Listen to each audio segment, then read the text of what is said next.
Delsing spent 25 years on the PGA Tour and is a lifetime member of the PGA Tour and PGA of America. Now he provides his unique perspective as a golfer and network broadcaster. It's time to go on the range with Jay Delsing. On the Range is brought to you by the Gateway section of the PGA. Hey, good morning. This is Golf with Jay Delsing. I'm Jay. Early, what's going on this morning? How are you? Good morning, Jay. I'm doing just fine on a rainy day, but looking forward to getting with you guys. Yeah, right on. Well, we formatted the show like a round of golf, and the first segment is the On the Range segment. It's brought to you by the Gateway PGA. Please help me congratulate more than 300 men and women in our section that help us to enjoy our golf experience and do grow the game and make it better for us. So thank you to the Gateway section. All right, Pearl, so quick little meta update. Have you and what's his name connected yet? Zuckerberg's in hiding because he knows that they haven't done what they should be doing. And then on Twitter, our friend Jack Dorsey is running sideways as well. So it's been a little tough, but I'll stick with it. Okay. Good report. And we do want to thank Bob and Kathy Donahue from Donahue Painting and Refinishing. 314-805-2132. These guys do great work from the inside of your home, the outside of your home. Check them out online and look at some of the staircases that they've refinished. It is spectacular work, and they're great people. All right, so somebody. We've got Randy Sims as a guest that I interviewed this week. He is the CEO here in St. Louis of Executive Search. He is an avid golfer, about a 6 or 7 handicap. He also happens to be a double, how am I speaking this morning? A double lung transplant recipient going on his 23rd year. And I thought, I tried to get this done right after Thanksgiving because I thought, man, there's so much gratitude in this guy's voice, and it's been perfect for Thanksgiving, but we're going to be a week late. But, man, really a cool human. Yeah, Jay, I thought it was an excellent interview. I'm looking forward to everybody having a chance to hear about it. I know it touches you special, and me too, to at least some level, because our good friend Dillard Pruitt's wife struggled with this disease for a long time and lost the battle ultimately. So when you hear stories like this, it's just absolutely heart-lifting and as good as it gets. Yeah, absolutely. So we've got that interview. What about the Tiger Woods video? We got to touch on this. I mean, first he sends out about a 5-second video clip of his swing, and the golf world goes crazy. The players on tour go crazy. Everybody is all fired up. And then he follows it up with a little 30-minute interview with what's her name, Hetty, with Golf Digest, and yeah, it was really interesting. What is your biggest takeaway from that interview? I'm hoping that it's Tiger laying in the weeds and in the woods. That'd actually be better. Tiger laying in the woods. I'll leave it at that. And Jay, the whole I've climbed the mountain and I'm not going to do it again. That's not how this guy was built. So I don't know. I don't know if he's just trying to be very practical, but I hope we talk about transitions, because you've had your transition kind of away from major competition in golf. I've had it relative to my little world, relative to golf. So I hope we get to talk about that, because that's where Tiger is. But I'm not buying for a second that he's, oh, yeah, I'll show up once in a while and just see if I can play okay. Not buying it. No, it was interesting. When he said, I'll never play on tour full time again, I'm thinking the most events he ever played in a year was 15. He's always played the smallest schedule of anyone that's played the game. It was just all about the quality, not the quantity. I mean, I don't know. I don't buy it either. I'm hoping that, once he keeps progressing, he gets to a different level than he was there. I laughed when he talked about how big his triceps got, by doing so much crutching around, and it's just funny how that got thrown in there. But I'm excited the fact that he said it was 50-50 on whether he's going to lose his leg or not early on in the hospital, and spending 3 weeks in the hospital had to be pretty brutal. So good news is he's headed in the right direction, and there's going to be more to come. That's what matters. He can play some level of golf, and he's looking healthy, and his attitude seems pretty damn solid. Also, let's keep track of how it works with those social media points, because as he leaks his stuff a little bit here and a little bit there, he'll be winning that, whatever that is. Already done. Of the $40 million. Exactly. They can give this year's to him already. I mean, who's gonna? I mean, they've got a bunch of Ricky Fowler and his wife just had a baby. There's a Jordan Spieth. He and his wife and Jason Day. The bunch of those things got a little bit of play, but Tiger just swallows them up with how big it is. Can you be leading money winner on the tour without playing or making a cut? He had to be this year. He had to win it this year. He will be again next year if he plays even a little bit. Plus, he knows how to play this whole game, so that's not a bad way to go. Right. So, Pearl, I don't want to talk about this too much, but I think we need to touch on it. What did you think of the match? And unfortunately, because of the way the show's recorded, we didn't get to touch on that last week. And I know this is old news, but I didn't think much of it at all. Well, I think the nature of the matches in general, this can happen where just one guy whacks the other guy. We were both fans once upon a time of Shell's Wonderful World of Golf. A lot of times those could be kind of close, but sometimes that they weren't. And I think those guys also played it a little bit. I think here, one or the other guys just soon drummed the daylights out of the other guy, and he did. So I don't know. I think it's good for off-season stuff, and if they want to make a bunch of money and something to watch on TV. What's your take on this? What are your take on the Barkley and Philly Mick banter? And Phil there's no off button. Well, I don't know. At the end of the day, for me, I think Charles is going to have an upper hand on most people just because he's Charles. Phil's going to be Phil and trying to do the promo and trying to do all that kind of stuff. So I think it's all okay. I don't know. I think like a lot of people, I want to see them, if they really want to go at this thing, put up 10 or 20 million of your own dollars, something that's going to make sense or make it matter to them. If they bet $500,000 or $1 million, doesn't really matter to those guys. But I would love to see if there was an amount of money that they actually had to plop on the table where it cost them. And I don't think that's ever going to happen. But that to me is what would be interesting. Right. That's what would be interesting, don't you think? Oh yeah. Why does it really matter? Okay, some pride. Well, they're going to play against each other 1,000 different times. And the other thing that's interesting, we've talked about, it's like the Ryder Cup. The Ryder Cup's different than any other tour event. That's why it's interesting to watch. When these guys aren't playing regular tour events, it's interesting to see how they play in these circumstances under these situations. It's a very different game playing tour golf versus going out and playing 18 holes of a match. So, or 12. I don't know. Well, yeah, right. I like watching golf. So overall, I like it. All right. Well, we'll see. I thought it was interesting when Charles started talking about the money he lost on the Nebraska football game, and you could tell all he really wanted to do was get on a plane and get down to the Iron Bowl, watch Auburn play Alabama. But that's going to wrap up this front nine. I want to do the tip of the cap segment right now. The tip of the cap segment, it's brought to you by my buddy Colin Burnt over at the Dean team of Kirkwood.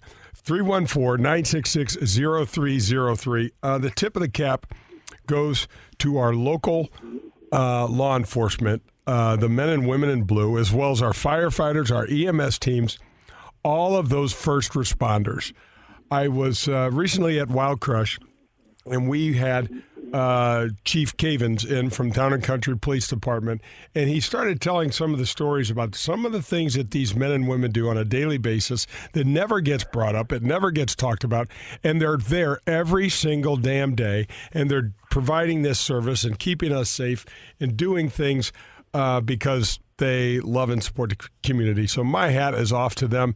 It goes largely unnoticed and unappreciated, and it's really until there's something horrible happens that you ever see these guys. So thank you to those guys, and thank you to my buddy Colin at the Dean team of Kirkwood. 314-966-0303. Come back on the front nine. I've got my interview with Randy Sims. This is Golf with Jay Delsing. This is Paul Lazinger, and you're listening to Golf with Jay Delsing. Hi, Jay Delsing here for SSM Health Physical Therapy. Our golf program has the same screening techniques and technology as the pros on the PGA Tour use. That's right. SSM Health Physical Therapy has TPI, Titleist Performance Institute, trained physical therapists that can perform the TPI screen on you, as well as use the K-Vest 3D motion capture system. It is awesome. Proper posture and alignment can help you keep it right down the middle. There's 80 locations in the St. Louis area. Call them at 800-518-1626 or visit them on the web at ssmphysicaltherapy.com. Your therapy, our passion.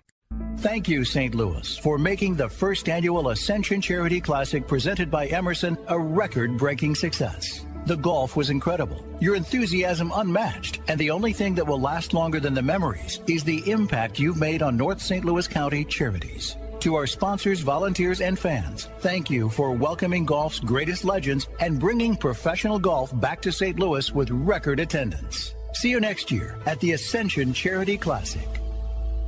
I want to give a shout out to my friend Colin Burnt over at the Dean team of Kirkwood. Folks, if you're looking for any sort of vehicle, I know it says Volkswagen of Kirkwood. Colin has a parking lot full of new and used cars. I was just over there the other day.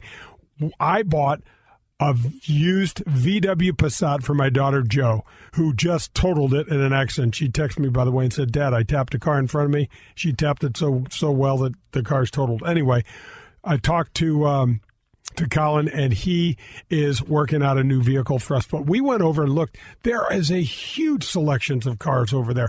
My buddy Pearlie that does the show with me had bought a used Toyota truck from Colin and just loved the service and loved the vehicle.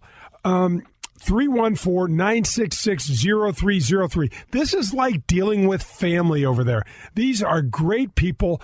Colin's there. His right-hand person, Brandy, is there to do anything they can to get you in the vehicle you want. Give them a call today. Powers Insurance and Risk Management is sponsoring a VIP St. Louis Blues game experience for 2 lucky winners. Enter to win a front row seat right behind the visitors bench and join Jay Delsing and Tim Davis from Powers Insurance as you take in all the action while the Blues host the Calgary Flames. All you have to do to enter, just go to powersinsurance.com/go blues. The winner will be announced on January 9th. Powers Insurance is a family-owned agency here in St. Louis that specializes in robust insurance policies designed to provide coverage that's tailored to your personal needs.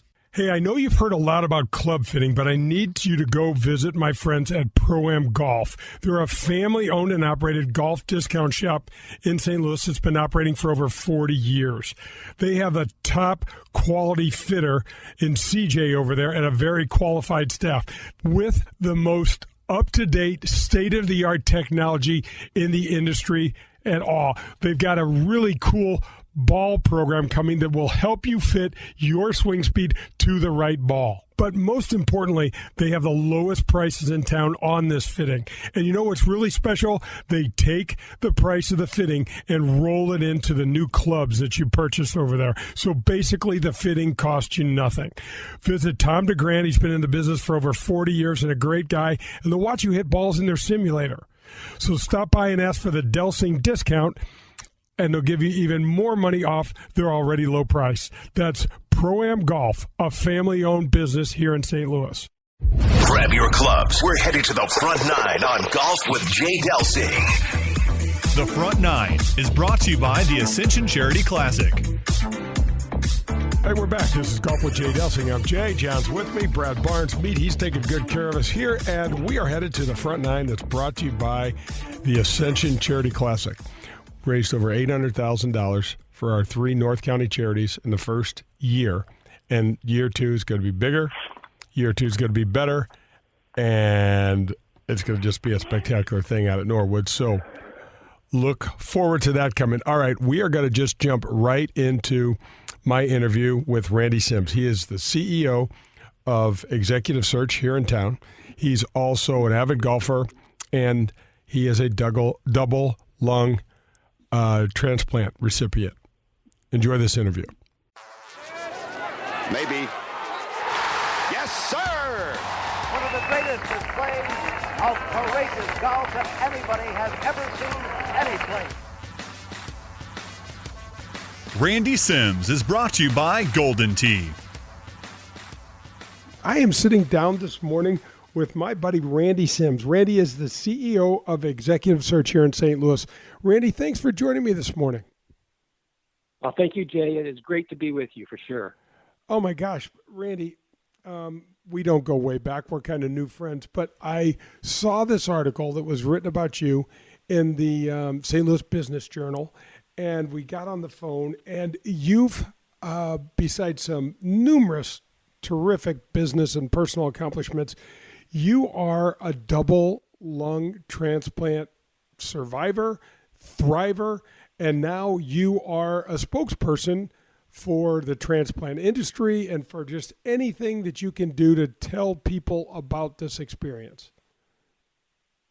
Yeah, well, thanks, Jay. I'm honored to be here, honored just to be on your show, honored to be doing life in general, honestly. I mean, and those things that I try to do is just a way to give back because, gosh, I've been given so much in my life. And, you know, the first 32 years of my life were great. I had my double lung transplant at age 32. I'm 55 now, and the years since my transplant have been double great. I really don't know how to describe it, but it's gave me a whole new life, literally. I mean, I was pretty much at the end of my rope, on oxygen 24 hours a day, you know, had to stop working, couldn't really do much, was just, you know, pretty much literally sitting by the phone, carrying a pager, hoping and praying that, you know, I would get the opportunity to have a new chance at life. And thankfully I did. So, gosh, any time I get a chance to give back, help the transplant community or, you know, really anyone in general, it's always a pleasure and an honor to be able to do that. Oh my gosh. Well, you can hear the gratitude in your voice, and I just love that. But Randy, take us back to kind of the buildup. It had to be such a battle for you mentally. Cystic fibrosis is such a, cruel is the word that comes to mind, and there's so many others that you can use, but it's just such a hard thing to first of all, be diagnosed with personally, like yourself, but also to watch a loved one. I had a friend whose wife passed away from that, and it was just really horrible. Yeah, it's a tough disease. It's a childhood disease. You're born with it, but uniquely enough, I grew up in central Illinois, and my parents knew something was going on, but I was tested for it, but not diagnosed with it a few times. And finally, when I was 10 years old, my mom and dad said, we're going to drive you over to St. Louis Children's Hospital. It was about 2 hours from where we lived in central Illinois. I grew up in Charleston, Illinois. And the first test there came back positive for CF. And so, yeah, it's not a very common disease. We didn't know much about it. No one in my family had it. It's a unique situation in its own, but my parents were both carriers from somewhere down the line. And so they admitted me immediately into the hospital, had my mom and dad stay there at age of 10 to teach us what this new life was going to be like with cystic fibrosis, the medicines to take, the chest therapy to work on my lungs to help keep them clear, the aerosol treatments. So all of a sudden I was, you know, a kid in school and not feeling really good, but doing okay, to now, you know, being diagnosed with this, and my daily routines, you know, went from, you know, like any other kid, getting up, getting dressed, going out, catching the bus, to now getting up an extra hour and a half early to do these aerosol treatments. And back then, my mom and dad literally, you know, pounded on my chest and my back to help try and keep my airways clear and cleared out for that day. And usually we did it again that night. Sometimes we did it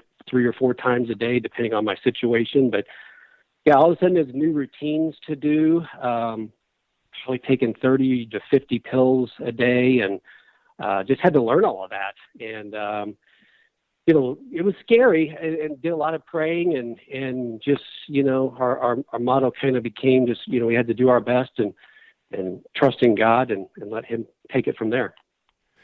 Oh my gosh, I can only imagine some of the dark moments and some of the, as a 10-year-old boy, hell, even as a 40-year-old man, I could see myself feeling so sorry for myself and wondering why me, but I don't feel like that happened to you too much, did it? No, it tried not to, and I don't remember at what age I started learning about the prognosis. I think my parents protected me from that for a while, but later on they told me that when I was diagnosed, now that, I was born in 66, so I was diagnosed in 76, and a lot has changed, thankfully, for the CF community since then. But when I was diagnosed in 1976, they told my parents not to expect me to live, to be a teenager, so maybe a couple of more years. We didn't know for sure, what there's different categories of CF and so forth, and they didn't really know about any of that back then much. But as I grew older, I knew, you start seeing and reading and hearing about the life expectancy, and then it was 12, 13 years old, and I can remember turning 16 years old and seeing an article or something that now the life expectancy for a CF patient is 16. And I thought, wow, this, it's kind of like this cloud of prognosis following you. And then I can remember, an exciting news article came out, one evening on the news, and now it's 18 years old. And I can remember when they said it was 21 years old for the life expectancy. So that kind of follows you around, but I think what it did, though, was you don't wait around. You want to live life each day to be your last good day, and you want to take advantage of everything you can do and have fun and enjoy it. And I think really looking back, that was a blessing in disguise. You don't wait around. And it's been the same way since my transplant, too. You want to do everything you can do to get the most out of life. So, but yeah, you're right, Jay. It's a hard disease. It's I saw friends and, people that I knew pretty well that were fighting this along with me. And it's emotional. It's tough. It can be difficult. As you know, your good friend's wife passed away, as you mentioned. So, yeah. So, gosh, but when I look at your resume and look at the things you've done, you're CEO owner with your wife of Executive Search. You're a lover of the game of golf. You've done so many and accomplished so many things. I'm imagining one of the things that I struggle with the most, Randy, is trying to stay in the present. And I'm wondering, did that help any? Did this situation help any because of the idea that, gosh, this could be my last moment? Yeah, that, and when I received my transplant, one of my doctors, who I'm still close with, he was doing rounds, and he came in. And for double lung transplants, all throughout the country, not just Barnes Hospital, Barnes is one of the top in the world. The survival rate for a lung transplant patient is you got a 50% chance of being alive in 5 years. And so when my doctor came in, I will never forget this conversation I had with him. It was about 3 days after my surgery. And I said, when you're on the other side of this waiting for a transplant, just to potentially have 5 more years with the way I was feeling sounded great. Now that I've had the surgery, I'm already feeling good. Is that really what I'm facing? And he looked at me and he said, listen, he said those statistics, you have to remember, they take into account everything, all different, levels of health of people and all different situations. So don't live your life based on that statistic. Enjoy your life, live. He said, you've got a good chance of having a long life. Now, he wasn't promising me anything, but, I think I really took heart to that and realized, yeah, I can't, and I'm a man of faith, and I realized, God's going to be in control of our days. So I can remember thinking back and hearing that from him, thinking, yeah, I've got to go out and live. And I met my wife, Teresa, a year and a half later, and we began dating. And so, I'm thinking I'm a year and a half into this potentially 50% chance in 5 years. Is it right? I fell in love with her. Is it right for me to propose to her or not? And I kind of, again, went back to my faith and went back to what my doctor told me. And like told Teresa knew the situation, and we got married. We both had always wanted to see Hawaii, so we dated for a year. We went off to Hawaii and got married, and end of this month we're celebrating 20 years of marriage. So it's just, and we started Sims Executive Search. I started that in 2005 as our search firm, and she joined me in 2010, and so we love working together, and we've got the same passions, and it's been amazing. Oh my gosh. I mean, this is such a story, a victorious story. This is such a fun story to tell because of what you're doing. I mean, this is your 23rd year, right, with your new lungs? Yeah, April will be April 9th, 1999 will be, it was my surgery. So this April 9th coming up will be 23 years. And it's funny when you, I'm not sure why this is, but you meet people in St. Louis, or when I moved over here to St. Louis, and it's kind of, where did you go to high school? When you've had a lung transplant, it's what number are you? And I'm number 468 at Barnes. And, they're well over 1,000, I think getting close to 2,000 now. So yeah, April 9th, this coming April 9th will be 23 years of, feeling great. And I was the 468th person to be transplanted at Barnes. And yeah, that's extremely thankful. So Randy, and I want to talk about some of the really cool things you and your wife have done and your life, since the surgery and the transplant, but are you the longest? I tried to find some research on there. Is there anyone in the United States with the double lung that's lived longer than you have? I'm pretty sure there is. I'm not sure if there's a way to find that out or not. But yeah, I don't think I'm not the longest survivor. No, I know there's people, it's been 30 plus years, which is rare, but it's fantastic for them to, and 23 years though is not common to make it that far. It's 23 years out is very rare as well.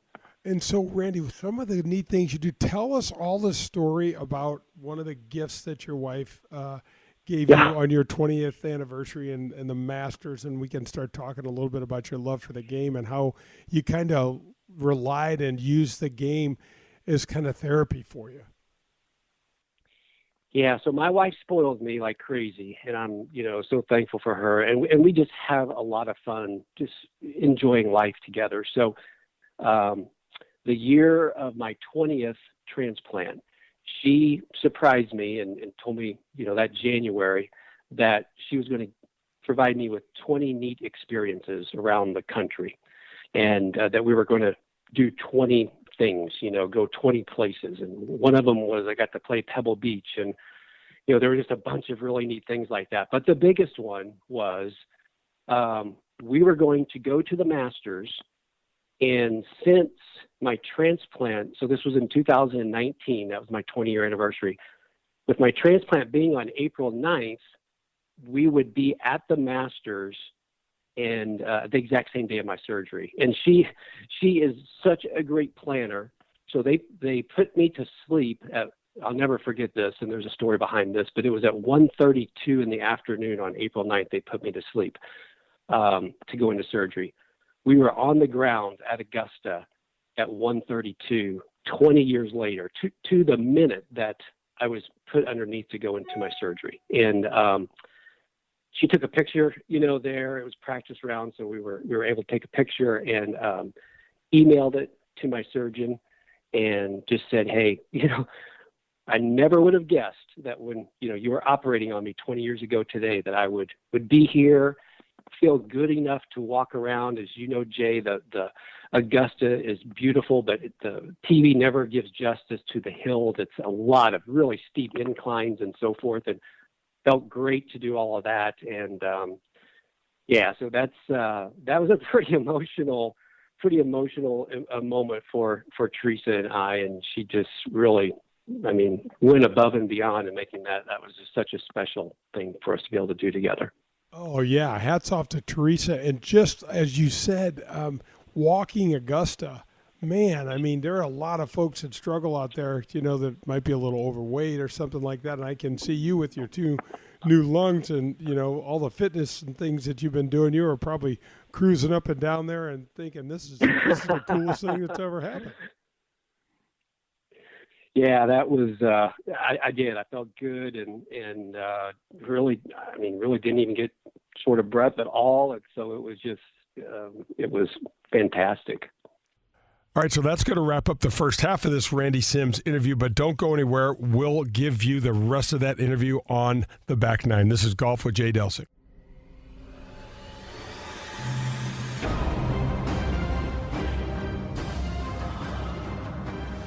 This week's spotlight is I want to shine a light on Adam Betts and what he's doing at the Family Golf Learning Center. You have got to go down and check out what Adam is offering there. We're working on a deal right now for him to get involved with the show. He's got my good buddy Mike Murphy, who is a chiropractor, Dr. Murphy, great guy, scratch golfer, worked for the Rams and on their players when they were in town, currently works on the Blues. Murph is going to have a chiropractor on site out at Family Golf Center to help you understand your body, your biomechanics, what's ailing you, why you're not able to turn. Adam and the group at Family Golf has taken this to the next level. There's simulators inside. There's club fitting. There's an entire club repair unit. There's a full service bar. There's heated ranges. Anything you need for golf. This is in our section. Adam Betts and the Family Golf Center. You got to check them out. Hey, everybody. It's Vince Gill. You're listening to Golf with Jay Delsing. I want to welcome Rapsodo Golf to the Golf with Jay Delsing show. Folks, this device is super, super cool. It's small, just a little bit bigger than your cell phone. It works in conjunction with your phone to help track your shots. It talks about launch angle, spin rate, dispersion, how far the ball goes. It is really, really something. You can go to rapsodogolf.com and check this thing out. It'll also give you a couple drop downs so you can see how they're transferring this technology into baseball and softball, and they're working with all 30 Major League Baseball teams now. So this is a viable product. But if you want to practice in the winter and you want to get better and you want to stop figuring out where that ball went after you hit it into the net, get a Rapsodo and check them out. You will love it. We appreciate them being part of the show. Go to rapsodo.com, rapsodo.com. Marcone Appliance Parts Company needs to recognize the sponsors, staff, and volunteers who made the inaugural Ascension Charity Classic in St. Louis a huge success. Without the tireless effort of hundreds of dedicated people this past year, this PGA Champions Tour event could not have achieved the success it did. The winner in golf is the person with the lowest score. But the big winner of this event is the people and communities of need in the St. Louis area and the tremendous boost to the St. Louis economy as a whole. Well played by everyone who put in the time to make this a wonderful event. It's great to live in your community. Marcone Appliance Parts Company is based in St. Louis, Missouri, and is the largest distributor of major appliance parts in North America, and a proud distributor of General Electric parts. I want to thank the Gateway section of the PGA of America for supporting the Golf with Jay Delsing show. There are over 300 men and women, PGA professionals, and over 100 golf facilities in the greater St. Louis area supporting us. They're experts in the game. They know the business of golf. And at this point in time, this pandemic, the golf courses are jammed. These folks are working 10, 12-hour days and just doing great stuff, and really appreciate them. Every time you pull up to a public course or a private course, a driving range, there's a really good chance that facility is run by a member of our section. Some of the examples of the programs that are run by these PGA professionals and the Gateway PGA section include PGA Reach, Drive, Chip, and Putt, PGA Hope, and the PGA Junior League. To learn more about the Gateway PGA, go to gatewaypga.org. To find a local PGA professional coach, For your next session, go to PGA.com. The PGA, growing this game we love. We're halfway there. It's time for the Back Nine on Golf with Jay Delsing. The Back Nine is brought to you by Pro-Am Golf. Welcome back. This is Golf with Jay Delsing. I'm your host, Jay. I got John Perlis, my buddy caddy, with me, and we are headed to the Back Nine, which is brought to you by Pro-Am Golf. Folks, go out and get yourself fitted for the correct set of clubs for you and call our friend CJ and set up an appointment. He was formerly with Family Golf. He is as knowledgeable as anyone I've ever met, and he can help you out. Ask them about the Delsing discount. They'll give you a discount on an already very low price. 314-647-8054 or visit them at proamgolfusa.com. All right, we're just going to jump straight in to the second half of my interview with Randy Sims. Well, here it comes. Oh, my goodness. Oh, wow! In your life, have you seen anything like that? Randy Sims is brought to you by Golden Tee. Randy, tell us a little bit about how the game helped you through some of the trying periods, and how you look forward to getting back on the golf course, and how sometimes when we can set those goals for ourselves mentally and actually picture ourselves living in that goal, so to speak, you can imagine yourself playing again, how important that is. Yeah, so I played golf in high school, so it's been really fun part of my life. And in high school, it was really important to me to be on. It's a team sport in high school, even though we're playing individual matches, and it was good to have that camaraderie. It was a good distraction, and I continued, playing on through my life. Didn't play competitively in college or on my college team, but as an adult moving here to St. Louis, I had great friends I played golf with here all the time. And it was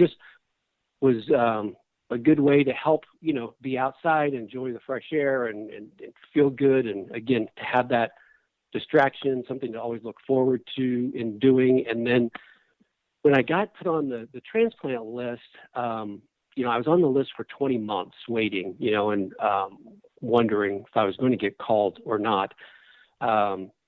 And about a year into that list, my doctor told me that, I shouldn't work. I should take time off of work because I was getting too sick. And so he said, you really need to finish your weight, at home. So you're strong enough, just rest and build up your strength for this surgery that's hopefully going to happen here one of these days. And so when I got, sent home basically from work, suggested to go home from work, in my mind, I thought, first thing, I thought, I'm going to become the best golfer in the world because I can't work now. And for some reason, I thought I wasn't feeling good enough to work. I was just going to go to the driving range for 8 hours a day.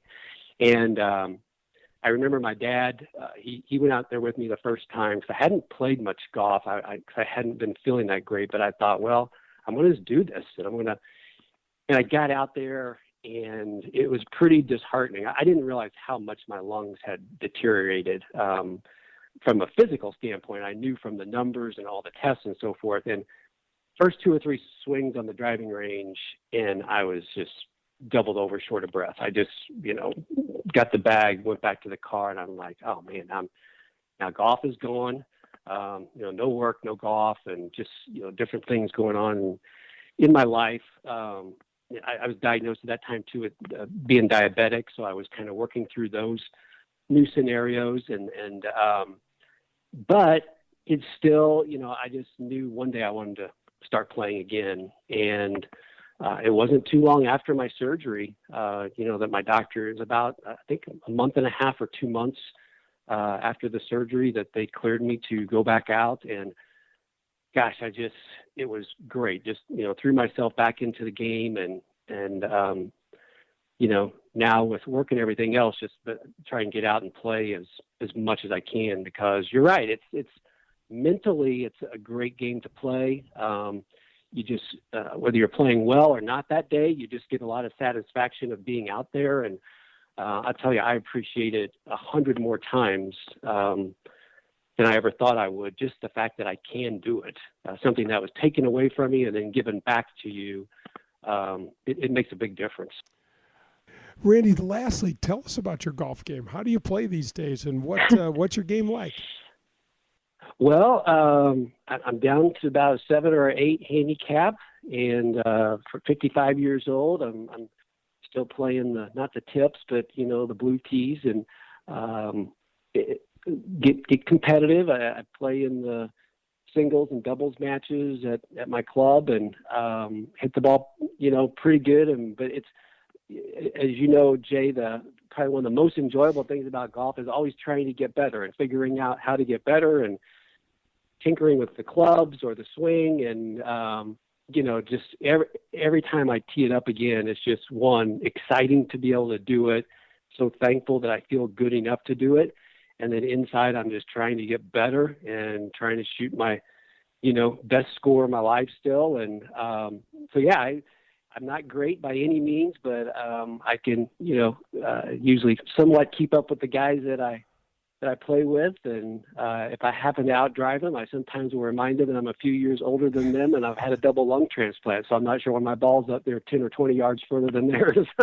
Oh, my gosh. I absolutely love that, Randy. And, when we had Bill DeWitt III on the show, he said something similar, and when you just mentioned it, it reminded me. He said he would drive to the course, and he thinks, today might be the day I have the best round of my life. And there's something about this game.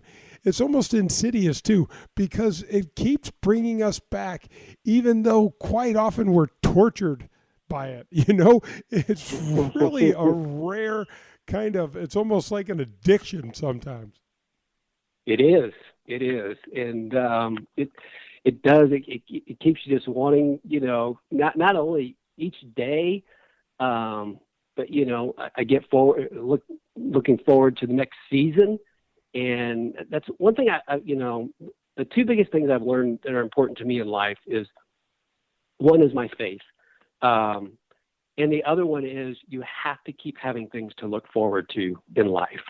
And my wife is great at that, and planning things for us, or new adventures. Obviously, during the COVID season, that became much more difficult. But just always having something else. And with golf, it's even if you're here in St. Louis, and January and February may not be great, but hey, spring is around the corner, and you make sure you got your clubs cleaned off, and you're looking forward and you're getting excited to working towards getting back out on that first day. And just having those things to look forward to make a big difference for us emotionally, I think.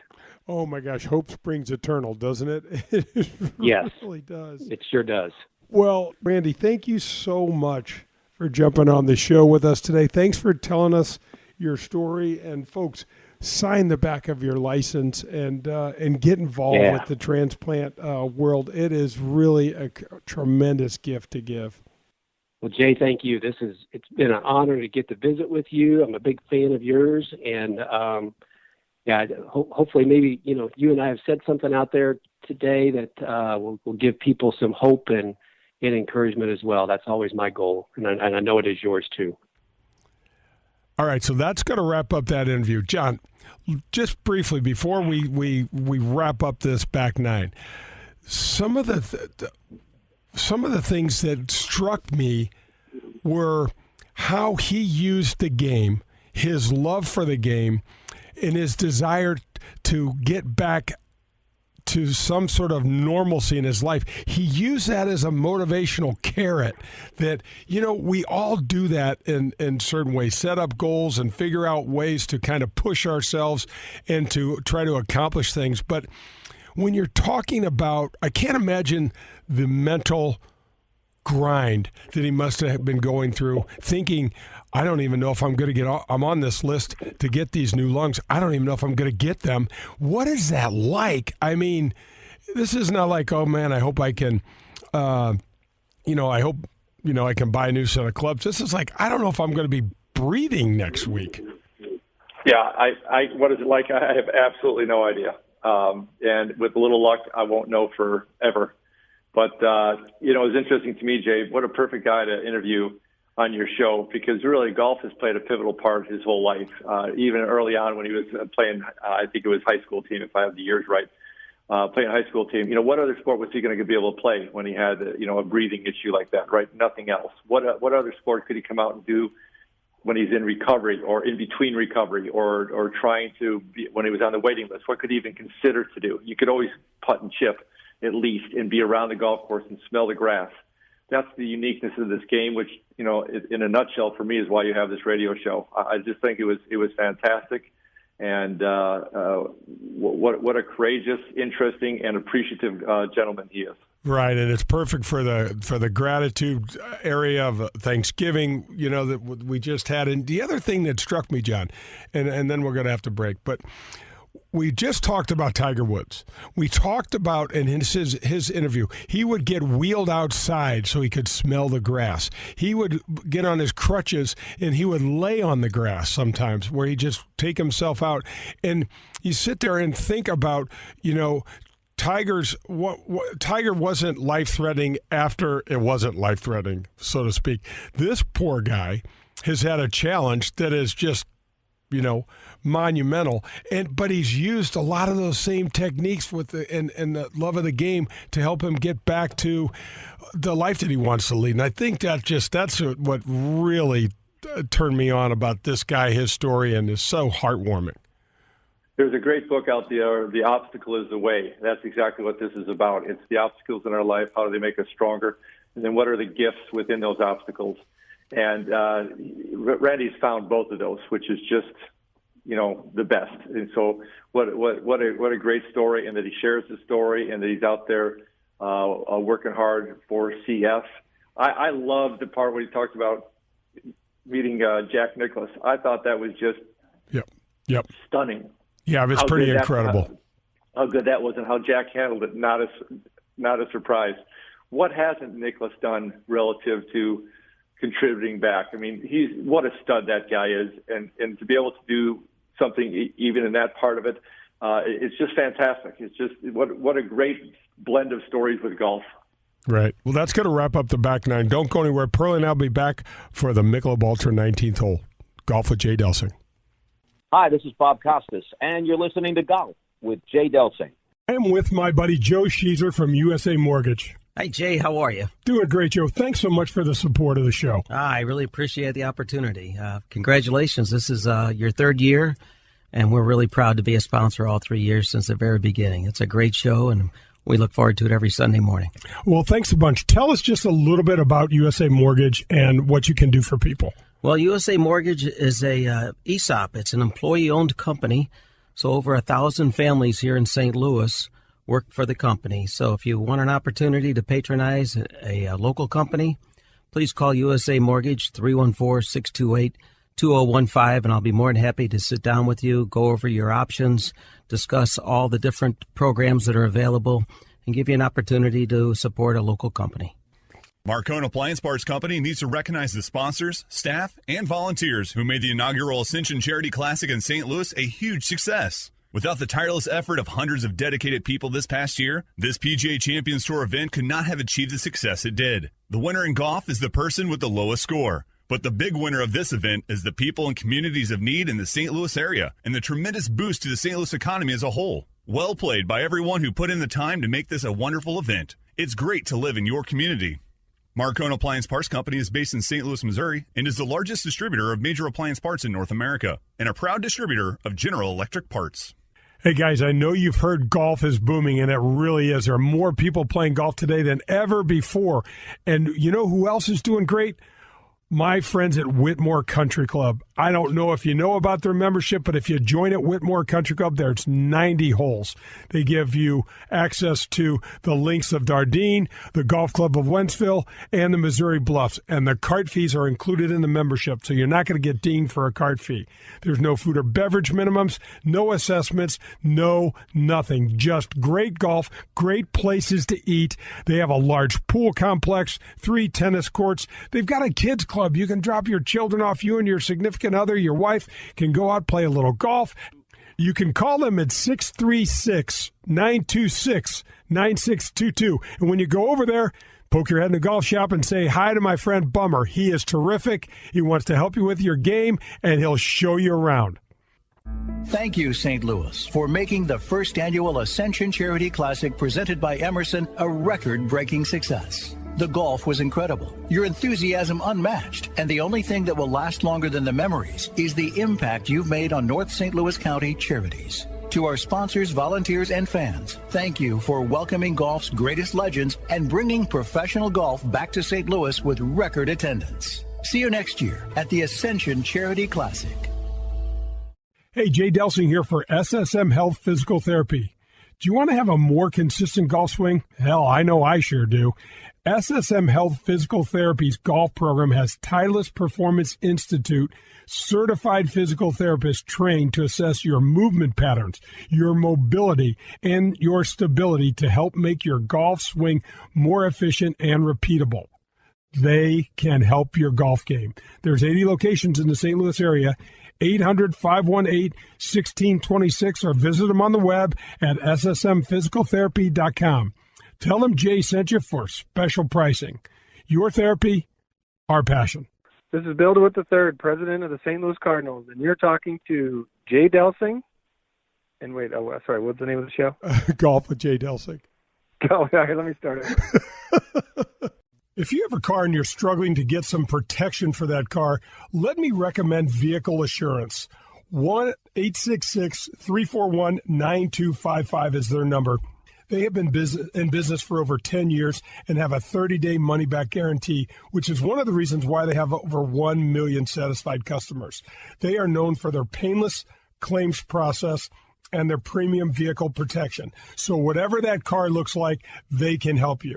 You can find them at vehicleassurance.com or call them again at 866-341-9255 for a free quote.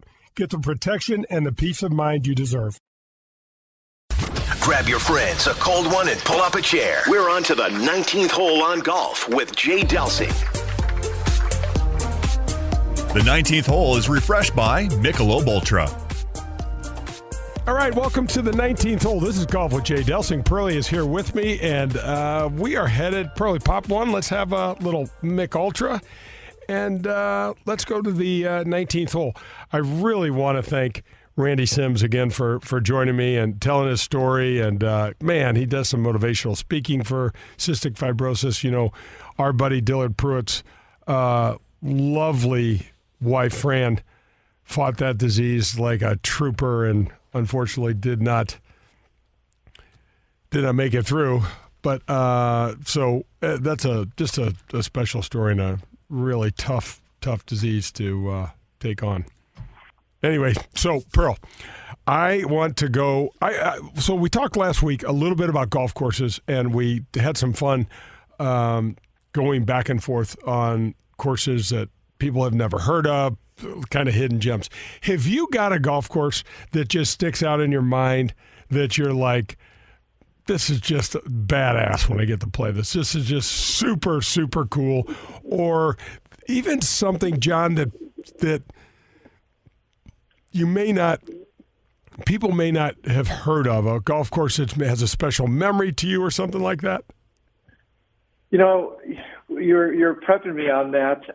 I'll tell you, Jay, I think so much of it has to do with the experience around the playing part of the country, the weather situation. I still have to say, and it might sound a little bit odd, but Butler National is one that just stands out, as I mentioned last time. But some of the other ones, kind of across the board, I would also think areas that I want to go play in that just seem to stand out to me. Bandon Dunes, for sure.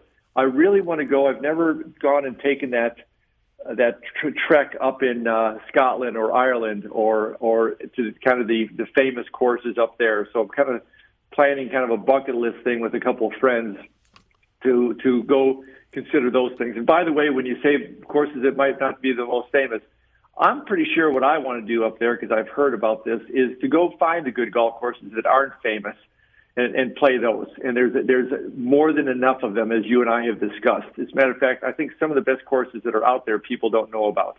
So there was just a branding issue, or they never had a big PGA event or majors or something like that. That's kind of what puts a lot of these courses on the map, which is great, but it doesn't mean that they're the best golf courses.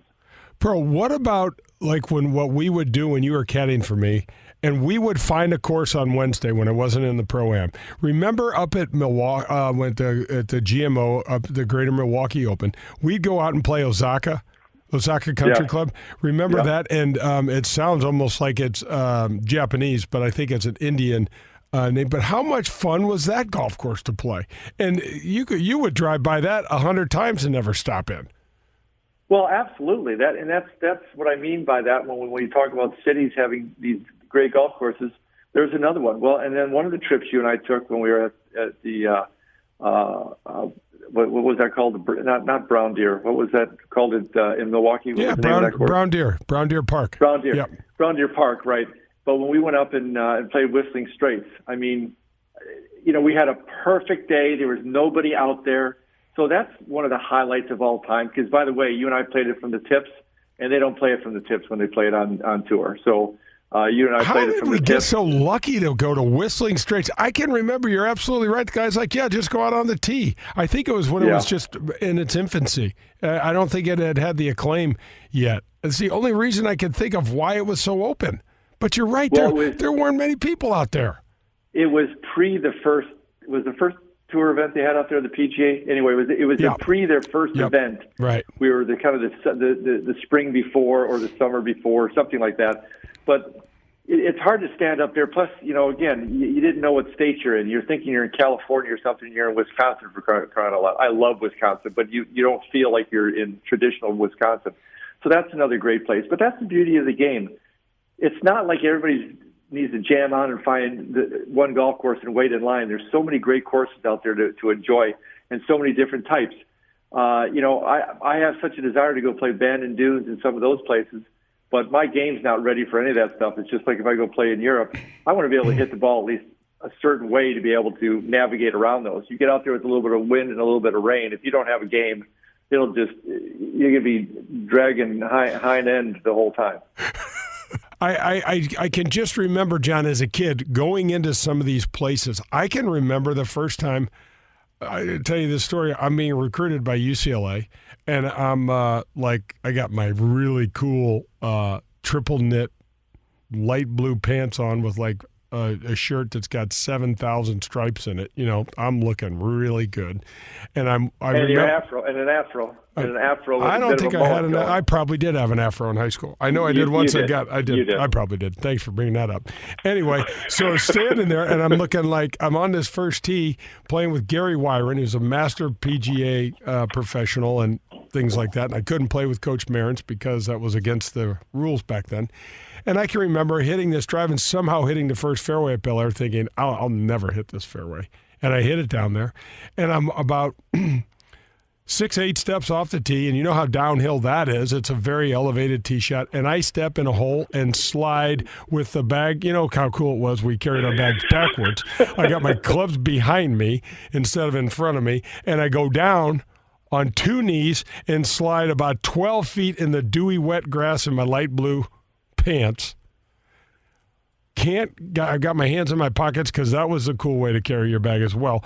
Can't get them out of my pockets, so I go down face plant. I got wet from head to toe, and I stand up, and my pants have green grass stain on them that'll never come out, ever. And the green doesn't match the blue that well. Pearl, this is the first hole. This is 10 steps off the first tee at Bel Air, and I'm thinking, I'm never going to get this gig. I mean, I remember walking back into the pro shop, and I looked down, and I've got 8 inches of grass stain on each knee. And I just played golf. Like, you're not supposed to fall when you play golf. Was that a precursor foreshadowing for the rest of your career at UCLA, or how would you describe that? Or was that the low point and everything was up from there? Yes, I think. I don't know. It was like, I thought to myself, oh my, how do I get the pants off? Is this ever going to come out? Because I bought these, I didn't have any money, and I saved up all my money to buy these special pants, and I ruined them with grass stain. It was a bad day. Anyway, it worked out great. I don't know how we kind of got off on that tangent, but I'll never forget stepping in that hole and thinking, well, I got a couple of problems here. Can't walk, and I'm going to try to play golf for the rest of my life. Pearl, well, then you ended up being a couple-time All-American at UCLA, so it worked out just fine. Yeah, I got the walking thing down a little better. Now, that's going to wrap up another show. Pearl, thanks so much for being with us, and we will be back next week with more of Golf with Jay Delsing. Let's grow the game, St. Louis.